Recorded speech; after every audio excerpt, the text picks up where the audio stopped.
नमस्कार दोस्तों, आप सभी का हमारे चैनल ध्येय ज्ञान धारा में स्वागत है। दोस्तों, जैसा कि आज 25 फरवरी का KVS PRT का एग्ज़ाम फर्स्ट शिफ्ट का एग्ज़ाम हो चुका है, तो देखिए आज हम आपके लिए लेके आए हैं इसका रिव्यू। आपको बताएंगे कि जैसे कि 3 से 4 दिन का एग्ज़ाम हो चुका है KVS PRT का, तो देखिए ऐसे कौन कौन से टॉपिक हैं जो हर शिफ्ट में पूछे जा रहे हैं, जिनको जो है आपको पढ़ के जाना ही जाना है, जिससे सवाल हर शिफ्ट में आ रहे हैं। तो देखते हैं, बिना टाइम गवाए स्टार्ट करते हैं। दोस्तों, हम बात करेंगे हिंदी की। दोस्तों, हिंदी में हमको देखना है कि कौन कौन से टॉपिक जो है पूछे जा रहे हैं। जैसा कि सभी बच्चों का सबसे एक महत्वपूर्ण टॉपिक है जो KVS PRT द्वारा TCS एग्ज़ाम कंडक्ट करा रही है, तो उसके द्वारा जो पूछा जा रहा है NCERT किताबों से लेकर क्वेश्चन। तो दोस्तों, जो रिमझिम किताब है NCERT की, उससे क्वेश्चन जो पूछा जा रहा है, तो आज जो कि 25 फरवरी को एग्ज़ाम हुआ है, कुछ बच्चों से बात हुई है, तो उसमें उन्होंने बताया है कि खिलौने वाला जो चैप्टर है उसके राइटर का नाम पूछा गया है। ठीक है, आप सभी जानते होंगे सुभद्रा कुमारी चौहान जो है इसकी राइटर हैं। तो आपको यहाँ से यह देखना है कि आपको ज़्यादा पैनिक नहीं होना है, परेशान बिल्कुल नहीं होना है। अगर आपका आने वाली दिनों में, आने वाली शिफ्टों में आपको एग्ज़ाम है, तो आप उससे पहले क्या करिए, आप जो है NCERT बुक डाउनलोड कर लीजिए। या भी यूट्यूब पर बहुत सारे ऐसे चैनल हैं जिन्होंने खूब मेहनत करी है, एक डेढ़ घंटे में उन्होंने पूरी समरी कराई है पूरी NCERT की। तो आप क्या करिए, यदि ज़्यादा ना पढ़ पाएँ तो कक्षा 3 से लगा करके कक्षा 5 तक इन क्लास की जो है NCERT समरी पढ़ लीजिए। कुछ यूट्यूब चैनल ने जो है बहुत अच्छे से डिस्क्राइब किया है, स्टोरी भी बताई है, पोएम भी बताई है। तो आप इसको देखने में क्लास 3 to 5 आपको NCERT वीडियोस देखने में, NCERT किताबों के रिमझिम वाली जो बुक है उनको देखने में मुश्किल से 1 से 1.5 घंटा आपको लगेगा।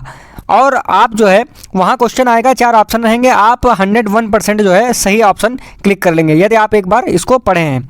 दूसरा प्रश्न आया है कक्कू कहानी से। कक्कू कहानी है जो भी पोएम है, उससे प्रश्न पूछा गया है। चांद वाली अम्मा से पूछा गया है कि आसमान जो है चांद वाली अम्मा को क्यों छूता था, छेड़खानी करने के लिए या परेशान करने के लिए, ऐसा जो है क्वेश्चन पूछा गया है। फिर क्वेश्चन पूछा गया है छोटी सी हमारी नदी, इसके राइटर का भी नाम पूछा गया है। फिर नाव बनाओ जो है इससे भी पूछा गया है। दोस्तों, ये छोटी सी हमारी नदी है, इससे जो है यह पूछा गया है कि यह क्या है, कथा है कि कविता है कि किस प्रकार की यह जो है रचना है, यह पूछा गया। और नाव बनाओ जो है इसके जो है राइटर का नाम पूछा गया है। तो यह बात हिंदी के जो NCERT की रिमझिम की बुक है उससे हुई। आपको बिल्कुल भी परेशान नहीं होना है, हम बार बार यही बता रहे हैं कि आप 1 डेढ़ घंटे का समय दीजिए और जो समरी है NCERT बुक की वह पढ़ लीजिए। ठीक है, अब देखते हैं आगे क्वेश्चन कहाँ से आए हैं। हिंदी में एक क्वेश्चन मुहावरे से पूछा गया है दांत खट्टे करना, इस मुहावरे का अर्थ बताना था। दांत खट्टे करने का मतलब पूछा गया है। एक क्वेश्चन आपका संधि से भी पूछा गया है। ठीक है, संधि से भी पूछा गया है। फिर एक क्वेश्चन आपका आया था कारक से, इस प्रकार से कुछ सेंटेंस दिया था और यहाँ पे को के नीचे अंडरलाइन किया हुआ था और पूछा गया था कि इसमें कौन सा कारक है, बताइए।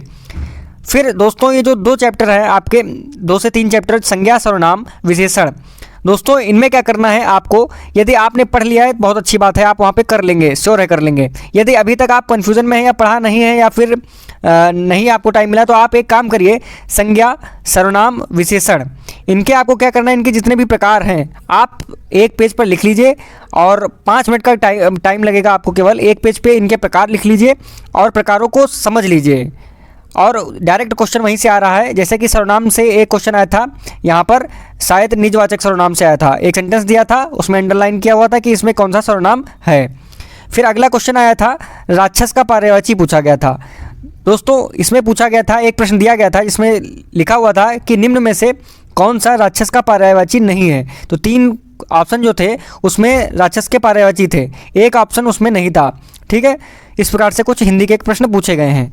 ठीक है, आगे देखते हैं, हम बात करते हैं यदि इंग्लिश की। तो दोस्तों, इंग्लिश में आप पूरा सिलेबस पढ़ लिए होंगे उम्मीद करते हैं, लेकिन यदि अभी तक आपने इन टॉपिक को जो यहाँ पर लिखे गए हैं इनको नहीं पढ़ा है और आने वाले दिनों में आपका पेपर है, तो आप इनको कुछ नहीं करना, ज़्यादा डीप में नहीं पढ़ना है, कम से कम जो सामान्य नियम हैं या जनरल रूल हैं इनके, इन चैप्टर्स के, वो आपको पढ़ के जाना है।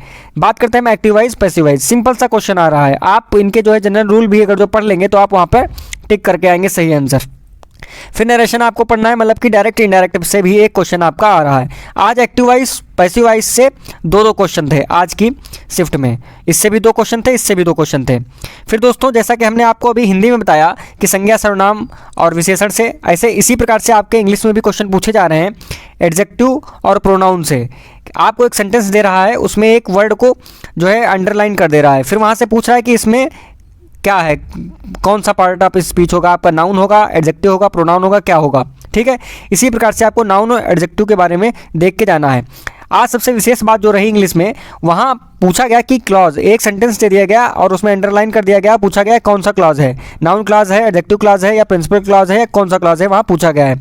दोस्तों यदि अभी तक आपने इन चैप्टर्स को नहीं पढ़ा है तो आप मान के चलिए, देखिए 2 क्वेश्चन यहाँ से पूछा गया, 2 यहाँ से, एक यहाँ से, एक यहाँ से और 2 यहाँ से पूछा गया। अब देख लीजिए 8 क्वेश्चन यहाँ से आपके इंग्लिश में पूछे गए, तो इसलिए ये चैप्टर आपके लिए इंपॉर्टेंट हो जाते हैं।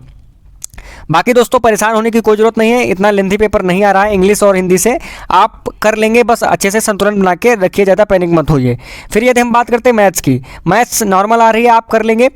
दोस्तों जो चैप्टर आपको पढ़ने, मतलब जो हर शिफ्ट में पूछा जा रहा है केवीएस में, तो सबसे पहले आपको मापन, मेजरमेंट, मतलब कि जैसे आपको यूनिट दी गई है किलो, हेक्टो, डेका, डेसीमीटर, ये सब है, तो उसमें पूछ ले रहा है कि आज जैसे कि क्वेश्चन आया था कि इनके क्रम के बारे में पूछा था कि घटते हुए क्रम में लगाइए या बढ़ते हुए क्रम में इसको सेट करिए, ऐसा लिखा हुआ था। तो आपको इनके बारे में थोड़ा सा सामान्य जानकारी देख लेनी है।